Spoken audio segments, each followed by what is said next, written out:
Well, hey guys, it's Mr. Schauber, and I wanted to go over the civil rights movement of the 1950s and 1960s with you. Um, as I've written on here, it says the civil rights movement was marked by a series of events over the course of decades in United States history. Its purpose was to end segregation laws and thus achieve equal rights and treatment for African Americans and all minorities in daily life.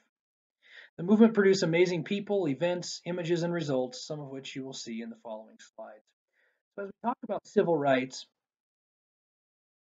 keep in mind it's still going on today, and it's been going for a long, long time in United States history.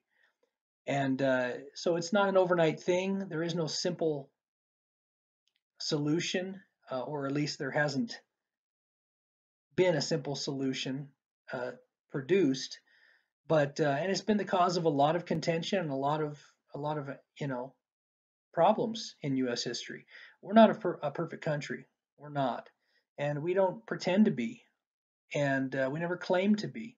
And civil rights was needed because certain groups were denied their freedoms and their equality, and that's really a real stain on U.S. history, unfortunately.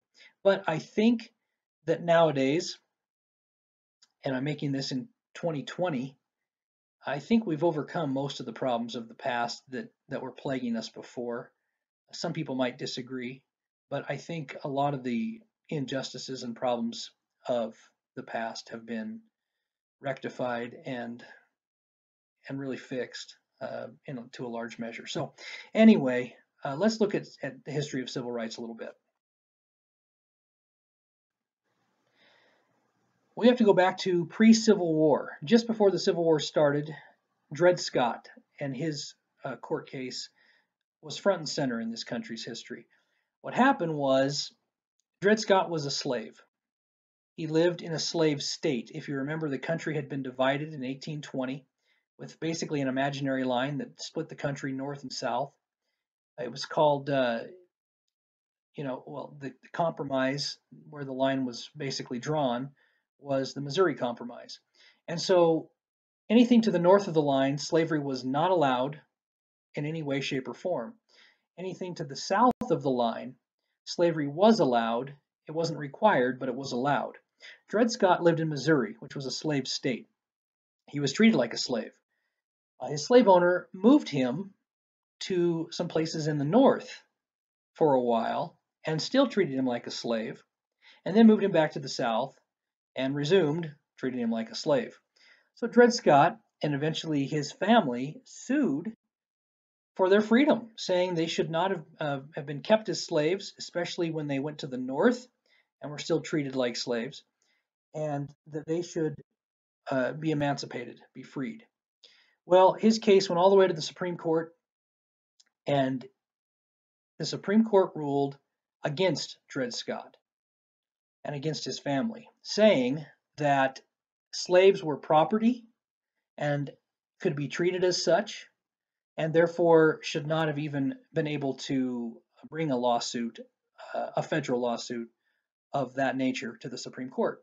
And so this further divides the country in the years leading up to the Civil War. The North is outraged, saying that if slave owners can take their slaves anywhere they want, then I guess there doesn't need to be a dividing line.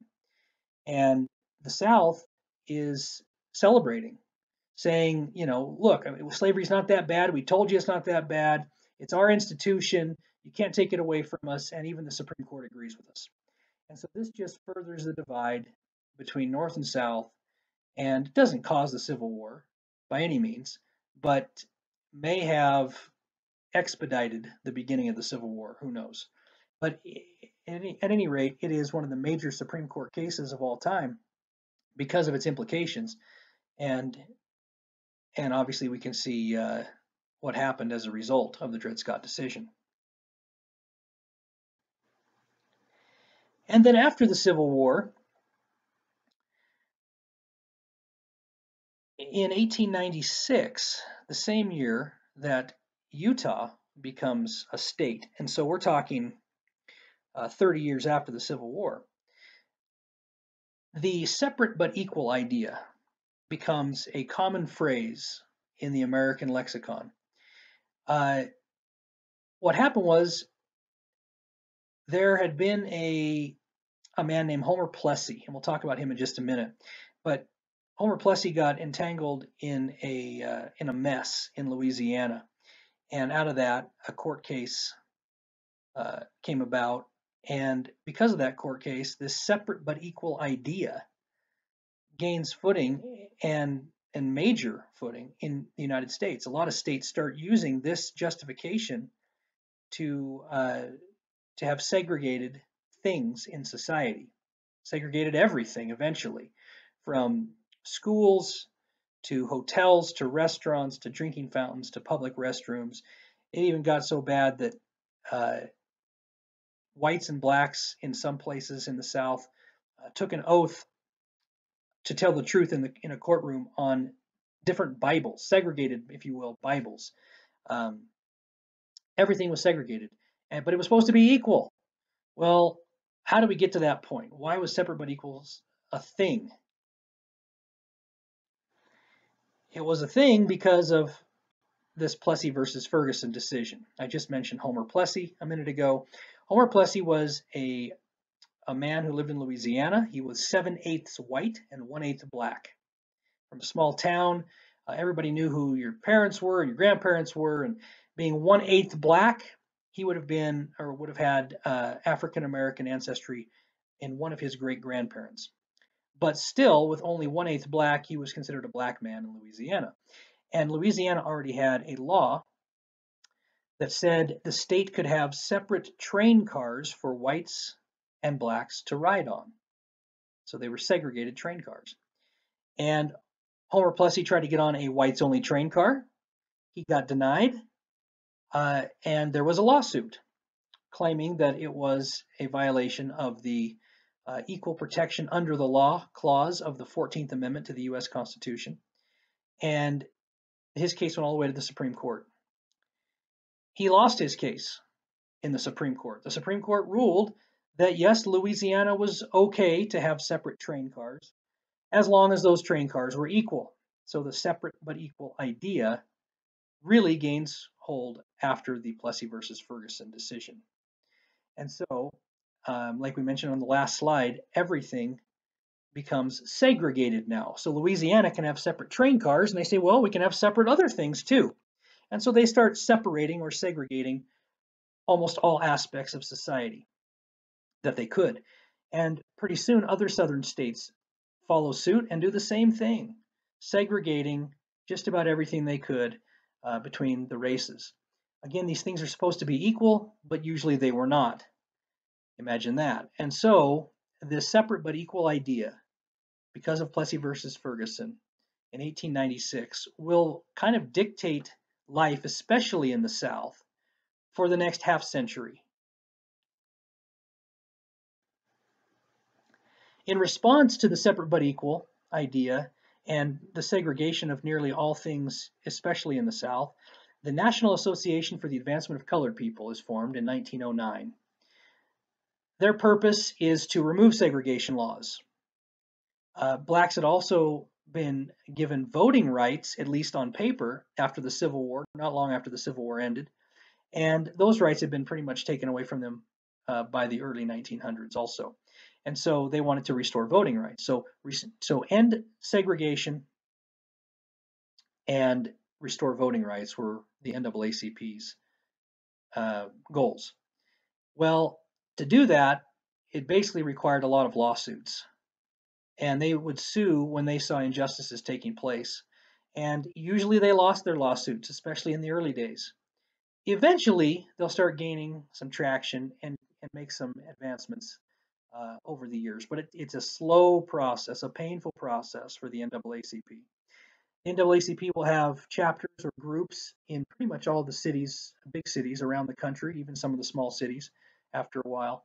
And people that headed up these individual chapters of the NAACP looked for things that they thought were wrong in their local areas. And sometimes, like I said, lawsuits would result.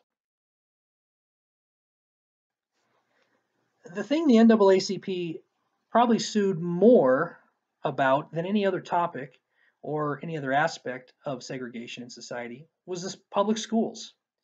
because public schools and their segregation affected more people than probably any other segregated aspect of society.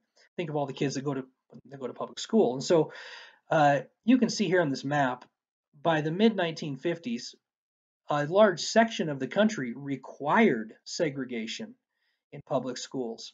Some places allowed it and left it up to the states. Some places prohibited it. And some places, as you can see, including Utah, had no specific legislation. And so that basically meant that things were not generally segregated. But if you'll notice, that huge swath of the South is all required segregation.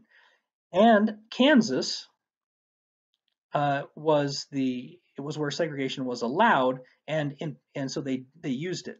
And Kansas will come up as a focal point here on our next slide, but you can see what a big deal segregation in public schools was in this country as late as the 1950s.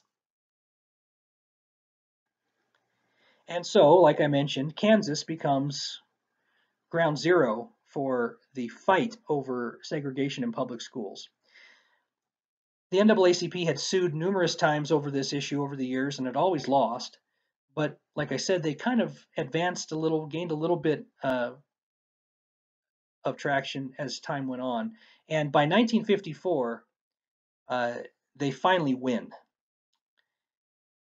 The the team of lawyers you see in the upper right is led by the guy in the middle, Thurgood Marshall, who headed up this case. And they were defending the family on the left and the little girl on the far left named Linda Brown. The Browns lived in Topeka, Kansas, and again, segregation was allowed in Kansas and they used it. And she, Linda Brown, was not allowed to go to the public school that was right across the street from her house. Instead, she had to go to the blacks only school that was much farther away. And her dad did not like this and said, hey, my daughter's as good as anybody else. She should be able to go to this school across the street. And so they sued. The NAACP and their lawyer team took the case. And finally, in 1954, the Supreme Court ruled in favor of the NAACP and the Brown family and struck down the segregation law in public schools.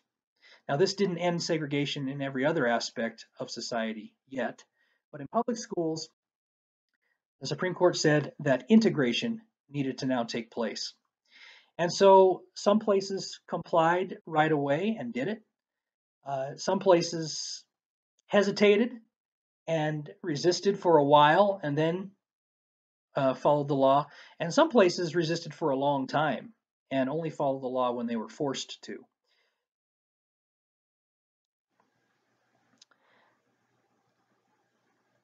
Right after, or not long after anyway, the Brown versus the Board of Education decision, Rosa Parks becomes a national figure. Rosa Parks, of course, in our day is revered as a civil rights hero, and she did change the world. Not only the world around her, but the world in a much different scope. She refused to stand up on a bus, and because of that, she got arrested. And you can see her mugshot there in the upper right. And in response to her being arrested for refusing to stand up and not sit down on a bus, she touched off a whole civil rights movement, not only in the area she was, but on a nationwide level. This took place in Montgomery, Alabama, and Rosa Parks becomes a local hero among the African American population in Montgomery for her actions. So in response to Rosa Parks and her being arrested, the Montgomery Bus Boycott takes place. For over a year, the residents of Montgomery, Alabama, who usually rode the bus to their work or to other places around the town, refused to ride the bus and instead walked or took bicycles. Some people carpooled, and this gains national attention. You can see on the left now, Martin Luther King Jr. is leading the boycott and leading marches in protest of Rosa Parks being arrested. And this bus boycott becomes kind of a symbol for the modern civil rights movement.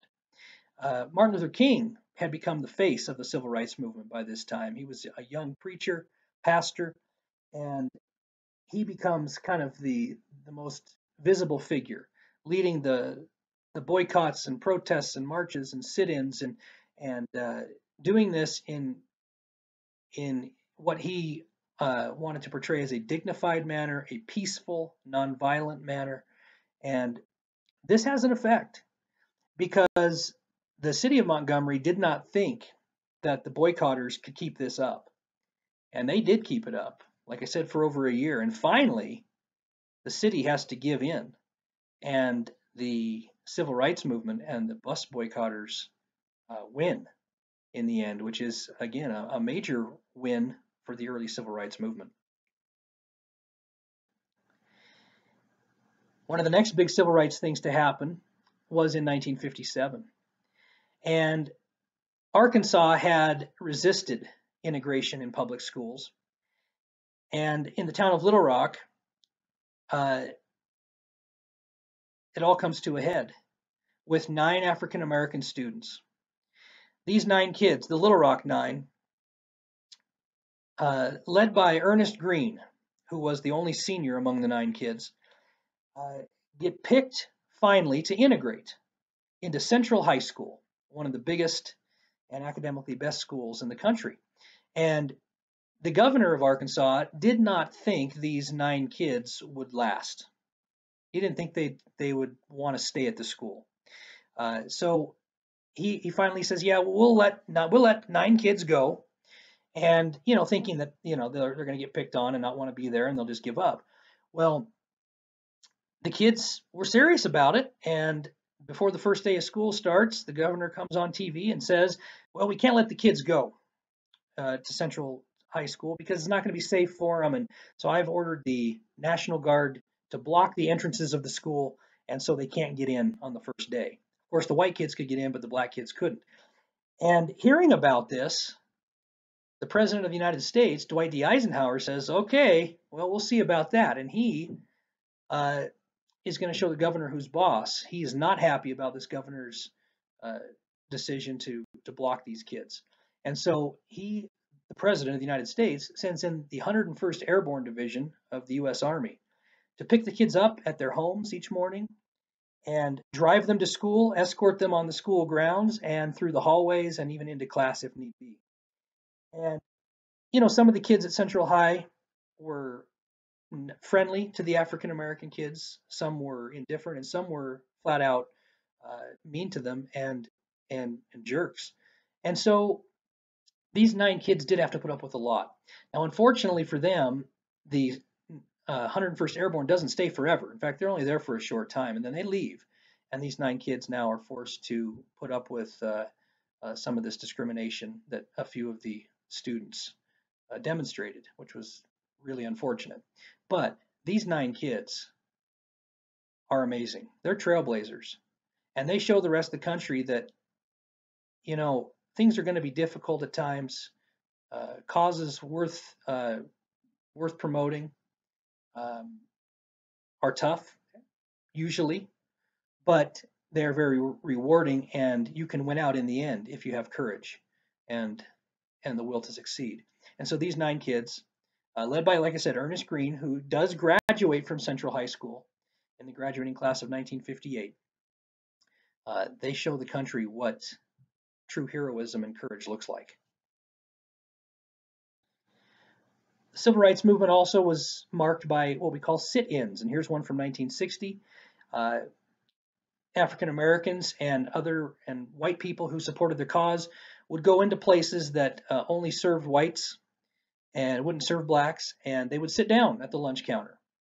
And they knew they wouldn't be served, and they knew they'd be asked to leave. And when they were asked to leave, sometimes they would, or other times they'd stay and they'd get arrested. But this was part of Martin Luther King Jr.'s plan, was that he said, they can't arrest all of us. Or even if maybe they can, but eventually the jails will be all full and they'll have no more room to put us. And also, we're going to get attention. We'll get media attention because of this. And so Again, King's plan was if you get arrested, you do it in a nonviolent way, you don't fight back, you make the other side look like the bad guy.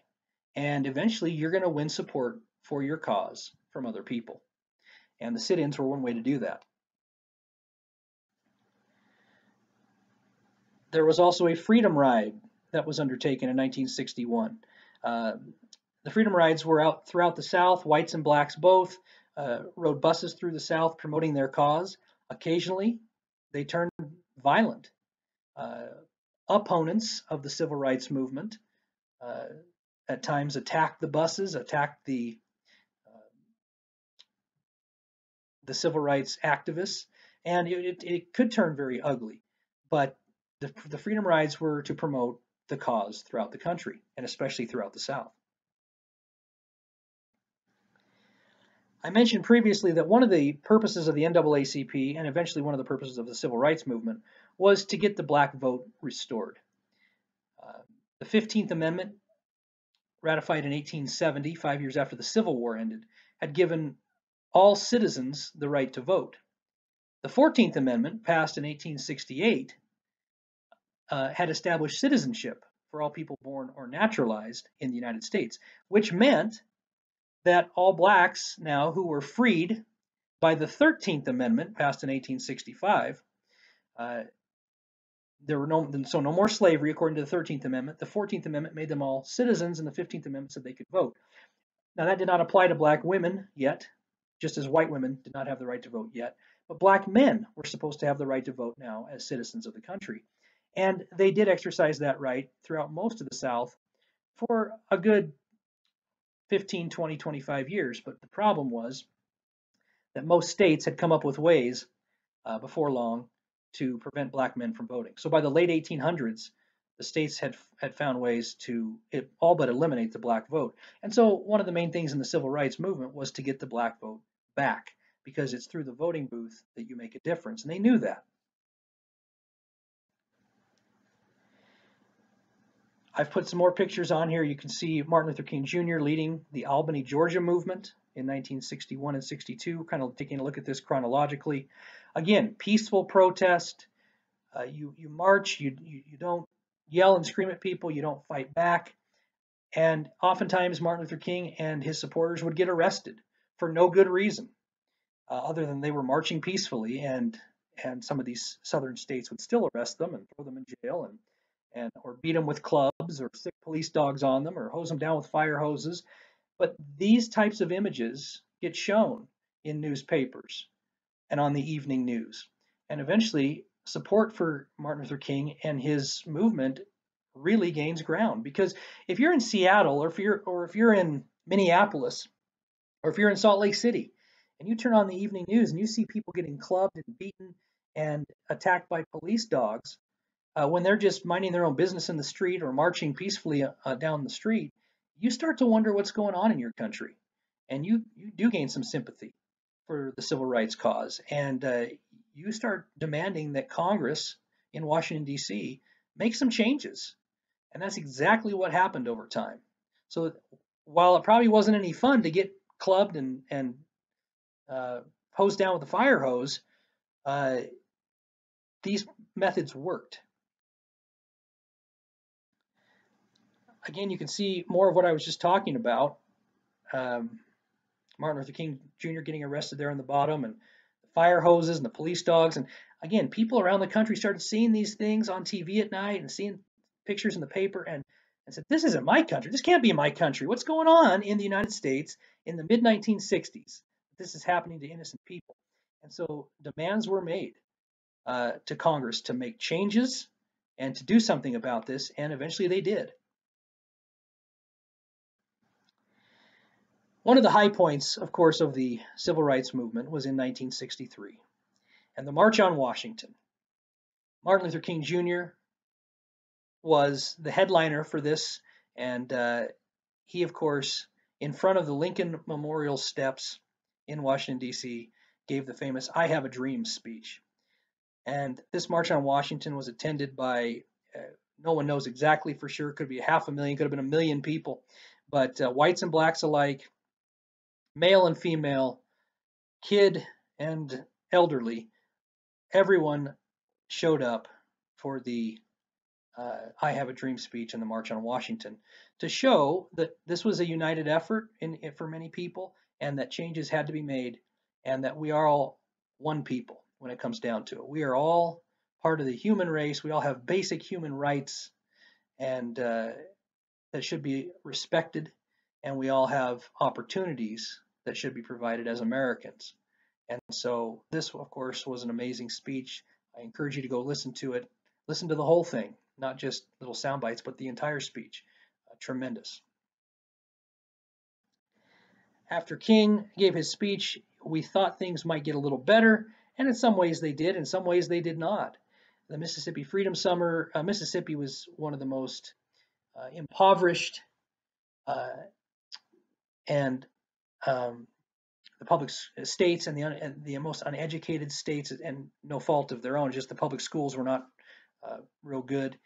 But during the Freedom Summer of 1964, again, more protests and rallies and marches are done, and at times turned violent, but they proved to have a positive effect and proved to make a difference.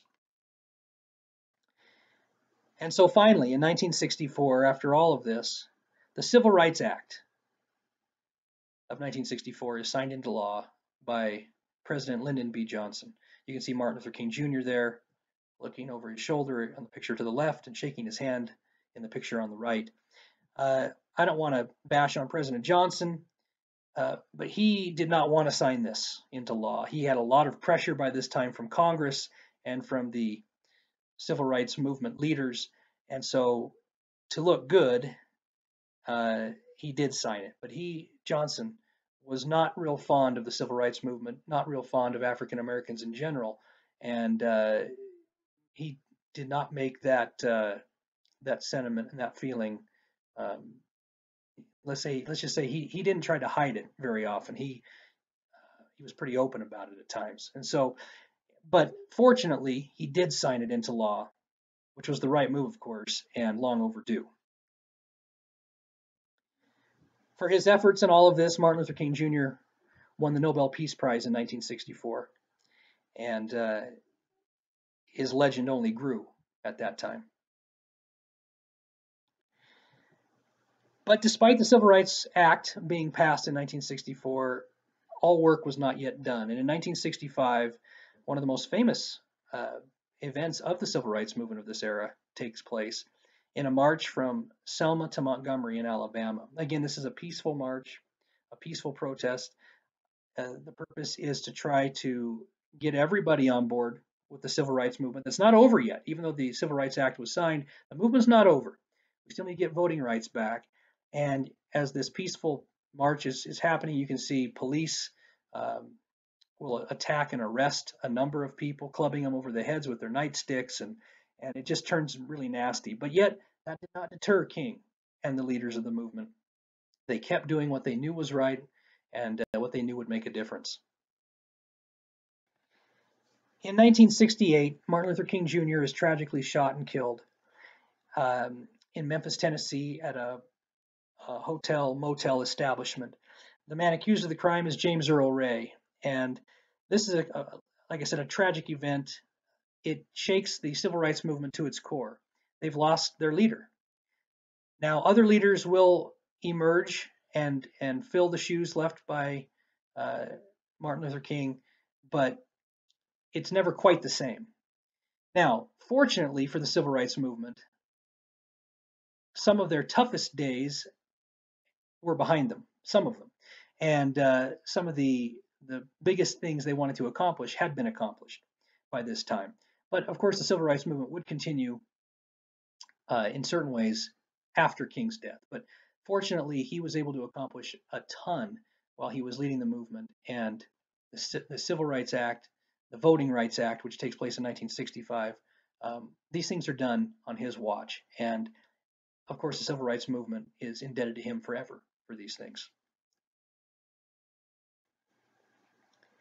Now, race riots occurred in hundreds of cities in the 1960s, and especially after the assassination of Martin Luther King Jr. you can see the one in Detroit was, of course, before King, and they're in Chicago the year King was assassinated. But the riots caused huge damage. They stunned the nation.